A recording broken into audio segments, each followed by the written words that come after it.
जी, आप सभी को सादर प्रणाम करता हूँ। एक बार मेरे स्वागत में पुनः अनघोर तालियां बजा दीजिए। पीछे तक आवाज आ रही है जी। इसका थोड़ी को खत्म कर दो, बिल्कुल ही खत्म कर दो जी। जैसा कि आदरणीय गजेंद्र सोलंकी जी ने बताया, कवि सम्मेलनों में मेरी लगभग 15-17 सालों की यात्रा है, लेकिन एक साथ इतने प्रबुद्ध लोगों को बैठे देखकर और उनको सुनाते हुए पहली बार ऐसा मौका लगा है, क्योंकि जितने लोग अगली पंक्ति में बैठे हैं और पीछे भी जितने लोग बैठे हैं, सब वो अपने आप में एक साहित्यकार हैं, एक संस्थान है, एक कलाकार हैं। तो उनको सुनाना निश्चित तौर से बड़ा कठिन भी होता है, लेकिन बहुत आनंद का पल है। एक छोटा सा मैं आप लोगों को, गजेंद्र जी जो इस कवि सम्मेलन का संचालन कर रहे हैं, दोस्तों गजेंद्र सोलंकी भले ही आप लोगों को, क्योंकि वो विचारों से जुड़े हैं, परिवार से जुड़े हैं, विचारधारा से जुड़े हैं, राष्ट्रीय धारा के कवि, इसलिए बहुत सहजता सरलता से आप लोगों को प्राप्त हो गए हैं। लेकिन गजेंद्र सोलंकी जी की ये बड़ी खासियत है कि वो जितने ऊंचे कद पर, जितने ऊंचे पद पर रहते हैं, वो अपने आप को उतना ही छोटा और उतना ही सहज सरल बनाकर चलते हैं। अभी 22 तारीख को आदरणीय गजेंद्र सोलंकी जी को दिल्ली विश्वविद्यालय में प्रोफेसर की मानद उपाधि से नवाजा गया है। एक बार इनके लिए जोरदार तालियां बजाइए।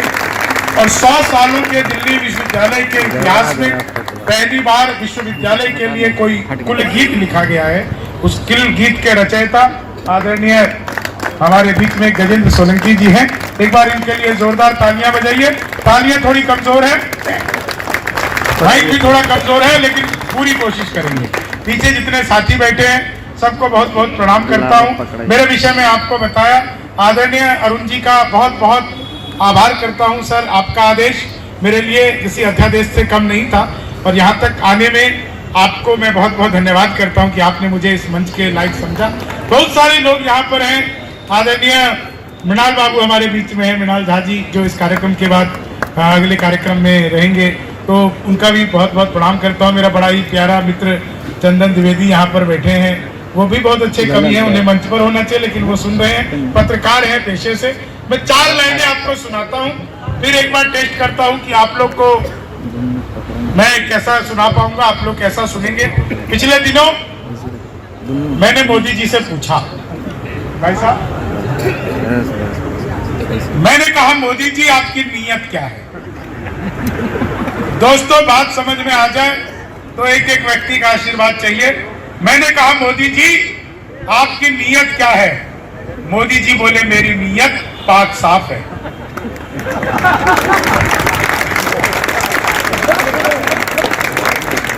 बहुत बढ़िया। पिछले दिनों चीते भारत में आए, आप लोगों ने देखा ही होगा, बड़ी खबर उड़ी कि चीते भारत में आए, चीते भारत में आए हैं।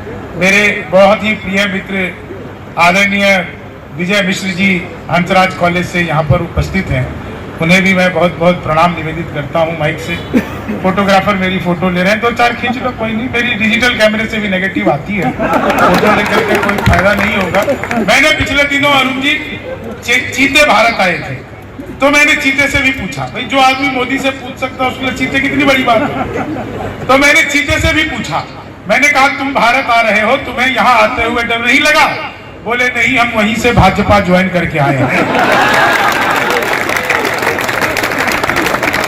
और जिन लोगों की तालियां थोड़ी बहुत अभी भी बच गई हो, एक आदमी मिला, बोला यार ये मोदी जब से आया है देश 500 साल पीछे चला गया। मैंने कहा योगी को आने दे, त्रेता युग में ले जाए।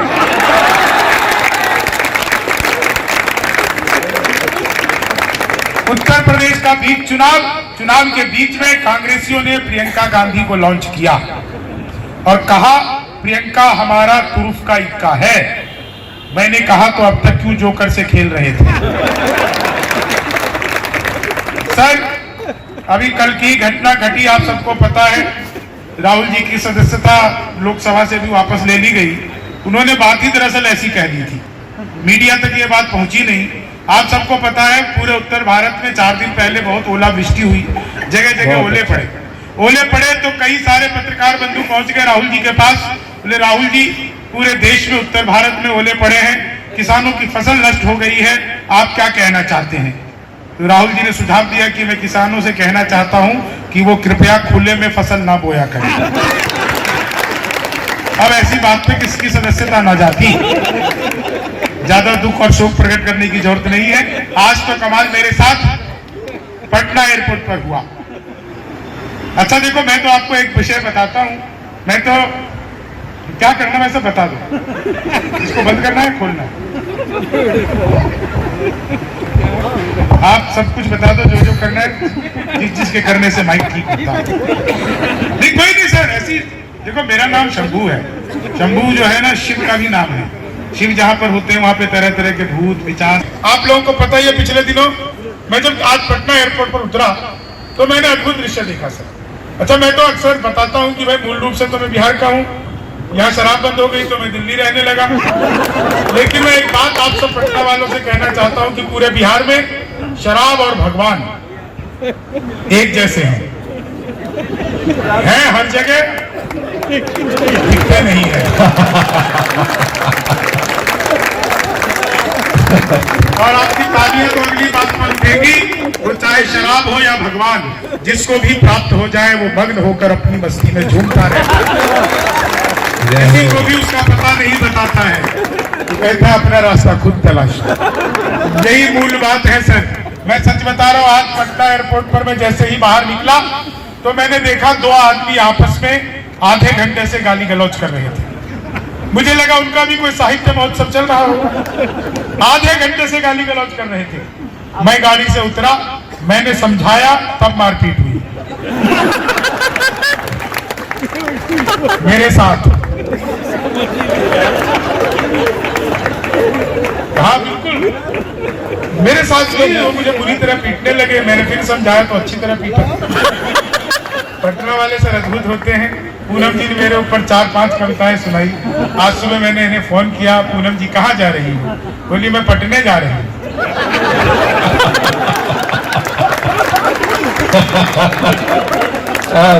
कमाल है। और देखिए इतना मतलब सामने मातृशक्ति बैठी हुई है। एक तो मैं जब मातृशक्ति को हंसता हुआ देखता हूँ तो बड़ी खुशी मिलती है, सच बता रहा हूँ, इतनी खुशी मिलती है कि मैं अपनी बात तो बता भी नहीं सकता आपको। बहुत दिनों से मैं ये नोटिस कर रहा हूँ कि बहुत सारी महिलाएं लगातार मुझे देखती रहती है, घूर घूर कर देखती रहती है। इसमें ऐसा नहीं है मेरे अंदर कुछ खासियत है, वो मुझे देखकर लगातार सोचती रहती है चलो अपना वाला तो ढंग का है।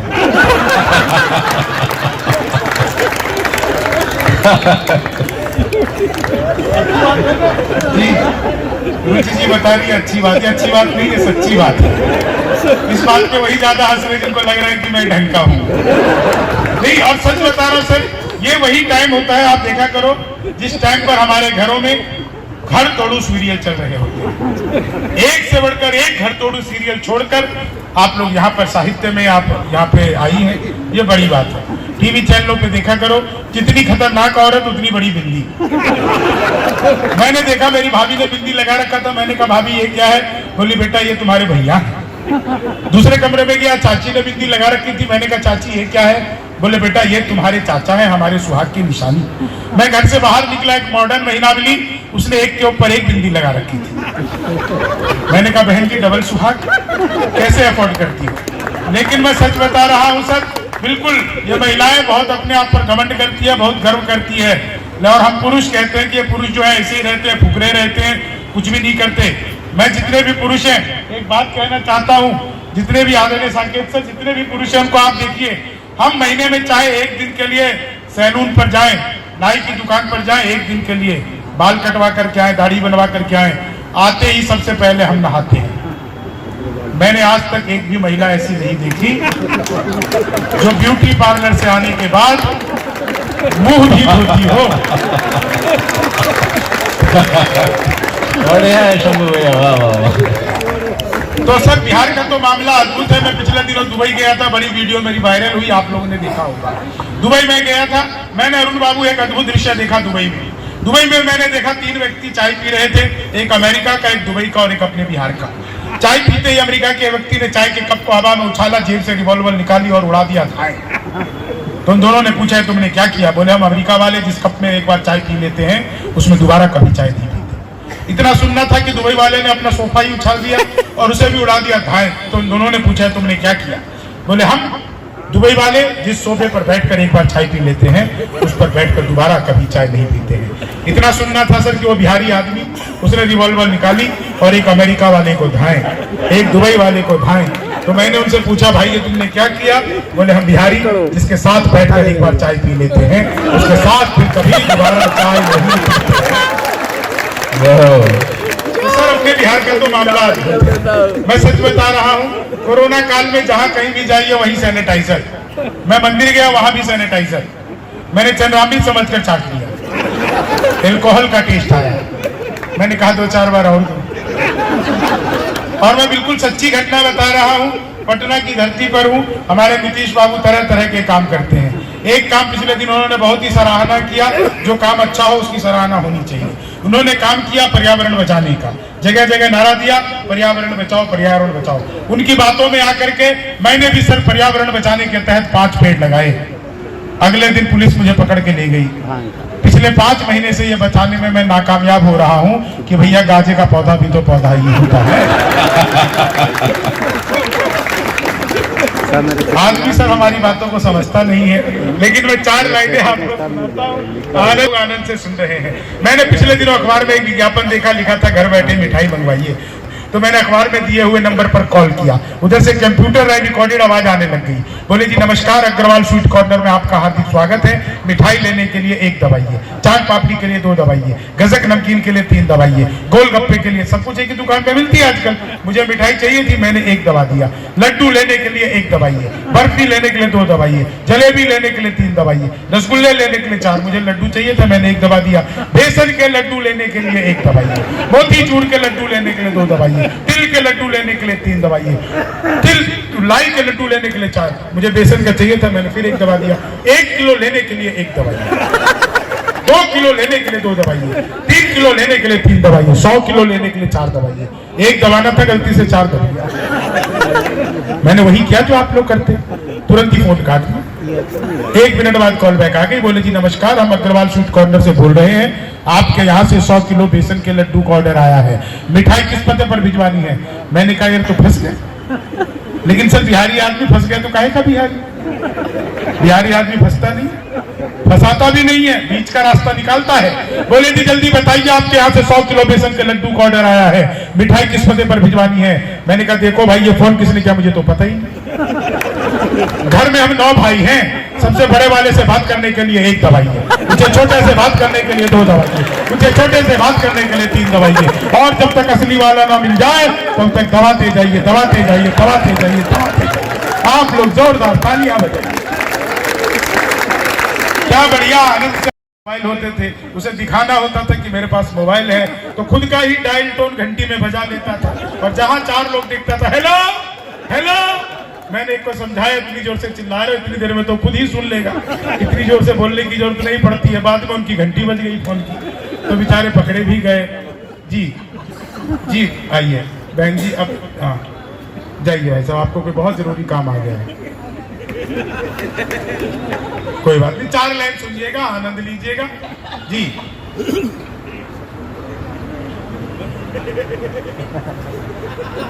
अगर आपको बम फोड़ना चाहिए कि नहीं छोड़ना चाहिए, तो आप दोनों को अपनी वार्ता यही समाप्त कर देनी चाहिए।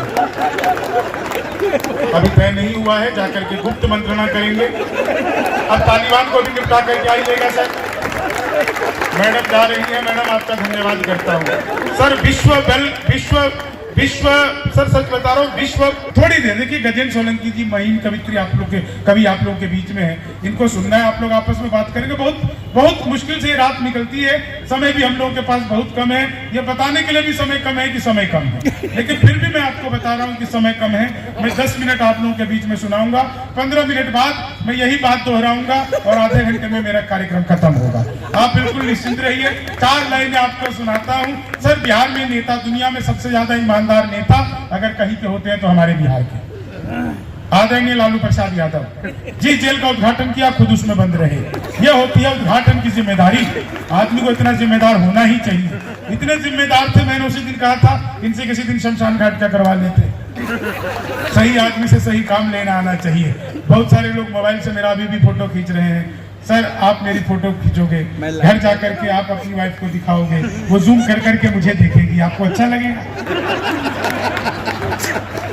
बताओ। इधर से भी रिकॉर्ड कर रहे हैं, इधर से भी रिकॉर्ड कर रहे हैं। 4 लाइन सुनिएगा, बहुत अच्छा आप लोग सुन रहे हैं, बहुत जल्दी जल्दी में 4 लाइनें सुनिएगा।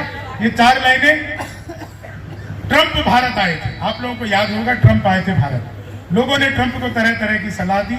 एक सलाह ट्रंप को मैंने दी, आपको लगे कि कवि ने बिल्कुल सही सलाह दे दी है तो एक एक व्यक्ति का आशीर्वाद चाहिए कि ट्रंप को मैंने क्या सलाह दी। कि लालू से मिलो वो तुम्हें बिहारी न कर दे, लालू से मिलो वो तुम्हें बिहारी न। अभी मत बजाओ, जब बताना होगा तो मैं खुद बता दूंगा। ऐसे बिन मौसम बरसात की तरह टपक रहे हो, रुक जाओ, मैं पूनम वर्मा थोड़ी हूँ कि जब मर्जी बजाने लग जाओ बता। हाँ, मैंने खाली बाल बड़े किए, बाकी सारी व्यवस्था वैसी है, इसलिए बिल्कुल शांत रहो। लालू से मिलो वो तुम्हें बिहारी न कर दे, जनता तुम्हें यहाँ की ही भिखारी न कर दे। उत्तर प्रदेश जाना ट्रंप सोच समझ कर, योगी जी तुम्हें ट्रंप से तिवारी न कर दे, योगी जी तुम्हें ट्रंप से तिवारी। आप लोग को 4 लाइन सुनिएगा, बहुत आनंद की लाइन है कि सर अरुण जी ये लाइनें जब मैंने लिखी है पूरी दुनिया में बहुत प्रसिद्ध हुई है लाइनें। और आप सुनिएगा लाइनों का भाई साहब, क्या आनंद आएगा कि तुम तोड़ो वादा और हम निभाते रहेंगे, तुम तोड़ो वादा और हम निभाते रहेंगे, नाराजगी ऐसे भी हम जताते रहेंगे, जब तक नहीं आते हैं 15 लाख खाते में, तब तक तुम्हें मोदी जी हम जिताते रहेंगे, तब तक तुम्हें मोदी जी हम मैं कल बाहर जाए तो कौन देगा? 4 लाइन सुनिएगा आनंद की। आप सभी लोग रील्स देखते हैं, बनाते हैं, बनाने वाले ज्यादा हैं, देखने वाले कम, लेकिन 4 लाइनों का मजा लीजिएगा। हाथ से देखिए किस तरह से प्रकट होता है कि लेनी थी जीत हमने मगर मात ले लिए, कितने हसीन देखिए जज्बात ले लिए, दूल्हा बेचारा रील बनाने में रह गया, दुल्हन ने फेरे पंडित जी के साथ ले लिए, दुल्हन ने फेरे पंडित जी के साथ ले लिए। आइए भाई साहब, आपका स्वागत है। आज जो सबसे लेट आएगा उसे हम मुख्य अतिथि बनाएंगे। आइए 4 लाइन सुनिएगा, जी 4 लाइनों का आनंद लीजिए। क्या बढ़िया आप लोग सुन रहे हैं। देख लीजिए आपके ख्वाबों में तेरे रंग कोई पिंक नहीं है, और पास तेरे अपनी कोई पिंक नहीं है, राहुल को लगी ठंड तो मोदी ने ये कहा, आधार से रजाई तेरी लिंक नहीं है, आधार से रजाई तेरी लिंक नहीं है, भगवान मेरा साथ आप यूं भी निभाना, किस्मत के खेल में मुझे ऐसे भी जिताना, सलमान के जैसे भले बीते ये जवानी, लेकिन बुढ़ापे में अनूप जलोटा बनाना, लेकिन बुढ़ा। आपको याद है ना 8 नवंबर पर आए थे मोदी जी। भाइयों और बहनों, आज रात 12 बजे के बाद 1000 और 500 से पुरानी नोट लीगल टेंडर नहीं रहेंगे। इतना सुनते ही पति बड़ा खुश। उसे आज भी उम्मीद है मोदी जी किसी दिन रात को 8 बजे आएंगे।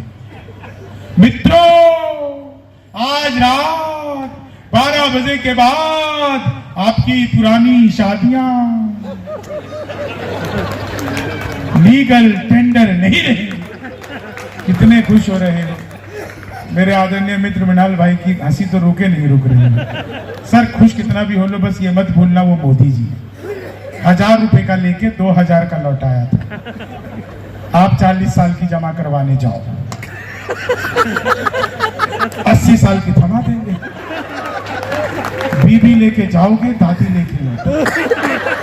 अपना तो देश ही अद्भुत है सर, हर जगह हंसी बिक्री पड़ी है। जहां कहीं चले जाओ कि चीनी को जमा करके फिर से गन्ना बना दूं। मैं तो अद्भुत ही कभी क्लास में अध्यापक आए, बोले कौन बेवकूफ है, खड़ा हो जा, तो मैं ही खड़ा हो गया। बोले तुम बेवकूफ हो। मैंने कहा नहीं सर, आप अकेले खड़े अच्छे नहीं लगते। चीनी को संस्कृत का अध्यापक आ गए, बोले तमसो माँ ज्योतिर्गमयास का हिंदी में अनुवाद करो। मैंने किया, माँ तू सो जा, मैं ज्योति के पास जा रहा हूँ। चीनी को जम सर हिंदी के अध्यापक आ गए, बोले राहुल गांधी देश के प्रधानमंत्री बनेंगे, इसमें कौन सा अलंकार है? मैंने कहा जी असंभव अलंकार है। चीनी हिंदी वाले फिर आ गए, बोले आमंत्रण और निमंत्रण में फर्क बताओ। मैंने कहा जो निमंत्रण नीम के पेड़ के नीचे से दिया जाता है उसे निमंत्रण कहते हैं, जो आम के पेड़ के नीचे से दिया जाता है उसे आमंत्रण कहते हैं। चीनी को जमा हिंदी वाले ने फिर पूछ लिया, बोले लड़की में बड़ी की मात्रा है कि छोटी की? मैंने कहा पहले लड़की दिखाओ। लड़की बड़ी हुई तो बड़ी की, छोटी हुई तो भी बड़ी की, हमें तो लड़की देखने से मतलब। चीनी को जमा हिंदी वाले ने फिर पूछा, बोले माल्यार्पण किसे कहते हैं? मैंने कहा जब सरकार हमारी संपत्ति इकट्ठा करके माल्या को अर्पित कर दे तो उसे माल्यार्पण कहते हैं। चीन देखिए आप लोगों को मजा तो बहुत आ रहा है, थोड़ी तालियों की आपकी दाद मिले। चीनी को जमा करके गणित वाला अध्यापक आ गए, बोले मैंने तुम्हारे पिताजी को 2000 रुपए 6% ब्याज पर 10 दिन के लिए, तो 10 दिन बाद कितना लौटाएंगे? मैंने कहा वो नहीं लौटाएंगे। बोले क्यों, तुम्हारे पिताजी गणित नहीं जानते? चीनी को पीछे कुछ बाबा भी ताली बजाने लग गए। दादा तुम्हें एक्स की वैल्यू पता है? कमाल है, पटना के लोग हैं, तुम्हें तो पता ही होगी। चीनी को जमा करके फिर से, बिल्कुल सच बता रहा हूँ दोस्तों, मैंने बचपन में ही पिताजी से कह दिया था पिताजी लव मैरिज करूंगा। पिताजी बोले बेटा लव मैरिज ही कर लियो, शक्ल दिखा के तो होगी नहीं। चीनी को जमा करके आइए हमारे बीच में, हमारे एक बार जोरदार तालियां बजाइए। भाऊजी सादर प्रणाम करता हूं आपको। कवि सम्मेलन चल रहा है, ये लोग अच्छे कवि हैं, मैं बहुत अच्छा कवि हूँ, तो आप बहुत अच्छे कवि के टाइम पर पे आए, अच्छी बात है, क्योंकि आप खुद बहुत अच्छे हैं। तो 4 लाइनें सुनिएगा, बहुत अच्छा आप लोग सुन रहे हैं। समय की सीमा है, बस 5 मिनट आप लोगों के बीच में और लेता हूँ। मैं एक गीत विशेष आप लोगों को सुनाने के लिए, हास्य व्यंग की मेरी पहचान है, ये अलग विषय है। अब भाई साहब आपसे थोड़ी देर निवेदन करूंगा, भाऊजी कुर्ते में चश्मे वाले, अब थोड़ी देर भाई साहब आप थोड़ी देर के लिए रुक जाओ, या तो आप लोग पीछे बैठ जाओ। आप लोगों का ही कार्यक्रम है, आपस में बात करके आप भी खराब कर रहे हो। कवि का ध्यान भंग होता है बस किसी चीज, क्योंकि बात आप लोग कोई भी महत्वपूर्ण नहीं कर रहे। जो भी बात है वो सब हो चुकी, हम लोग आ गए, कवि सम्मेलन हो चुका, टेंट लग चुका, कल के काले कार बुक हो चुके, कहाँ रुकेंगे आ चुके, अब बातें ही होंगी बस, इसलिए हमें सुन लीजिए जी। तालियां बजाए, हाँ बिल्कुल सही बात है भाई साहब। महत्वपूर्ण बात होती तो अपने जाकर निपटा रहे होते, यहाँ थोड़ी बैठ के कर रहे होते। मैं इतना भी बिहारी थोड़ी हूँ, समझ में सब आता है। 4 लाइन सुनिएगा, आनंद लीजिएगा। नहीं सर बिल्कुल सही बात है, बहुत देखिए बड़ी फिर भाई साहब बोलने लग गए, बस थोड़ी देर के लिए चुप हो जाओ। यूं समझो आपके बगल में पत्नी बैठी है, अब आपकी बोली निकल नहीं सकती। 4 लाइन सुनिएगा, आनंद लीजिएगा। बस 5 मिनट आप लोगों के बीच में बिहार गीत के कुछ अंश आप लोगों को सुनाता हूं, जो माँ सरस्वती ने मुझसे लिखवा लिया, बस ऐसे ही, कैसे मुझे पता नहीं। मैं बहुत जल्दी में आप लोगों को 5 मिनट में बिहार गीत सुनाता हूं। बहुत लंबा गीत है, ये गीत सुनाने का अवसर पिछले दिनों भी आया था, जब आदरणीय मिनाल सर के निमंत्रण पर मैं एक कार्यक्रम में ये 4 साल पहले आया था, तब भी सुनाया था। आप इसको सुनिए, बिहार क्या है, बिहारी क्या है, आप लोग अपने आप पर गर्व करिए। बहुत बहुत धन्यवाद देना चाहता हूँ पूरे संस्थान को, पूरे इस महोत्सव को, कि आप लोगों ने आमंत्रित किया। मेरी बात से अगर किसी को कुछ अटपटा लगा हो, लग सकता है, कोई बड़ी बात नहीं, तो मुझे क्षमा करिएगा। बिहार गीत का आनंद